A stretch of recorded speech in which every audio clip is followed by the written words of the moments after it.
નમસ્કાર ખેડૂત ભાઈઓ, જો તમે પણ ખેડૂત છો તો મિત્રો ખાતર નાખતી વખતે જો તમે આ એક ભૂલ કરશો તો મિત્રો તમારા પાક નુકસાની ઝેલવી પડશે 30 થી 40%. મિત્રો આવા ઘણા ખેડૂતો માટે થાય છે.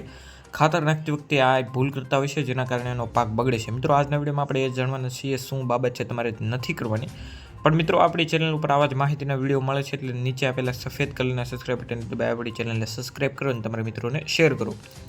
મિત્રો ખાતર નાખતી વખતે એક બાબત તમારે ધ્યાન રાખવાની છે. ખાતર કોઈ ગમે ત્યારે તમે નાખો ત્યારે પાણી વગર નાખવાનું નથી. મિત્રો પાણી સાથે જ તમારે નાખવાનું છે. ભલે ભેજ છંટકાવ કરીને પણ ખાતર એની સાથે જ નાખવાનું છે. અને મિત્રો સમયસર જ ખાતર નાખવાનું છે. મિત્રો ક્યારેક થોડાક દિવસનું મોડું થઈ જાય એવું નથી કરવાનું. મિત્રો પાકની જ્યારે જરૂર પડે એ ભેગી જ તમારે નાખી દેવાની છે, નકર મિત્રો તમારો પાક બગડો થશે. અને મિત્રો ક્યારેય 3-4 ખાતર એકસાથે ભેગા નથી કરવાના. મિત્રો એ ખાતર એકાબીજા ભેગા થઈને કંઈ પણ જાતનું નુકસાન કરે અને તમારા પાકની નુકસાની તમારે ઝેલવી પડશે.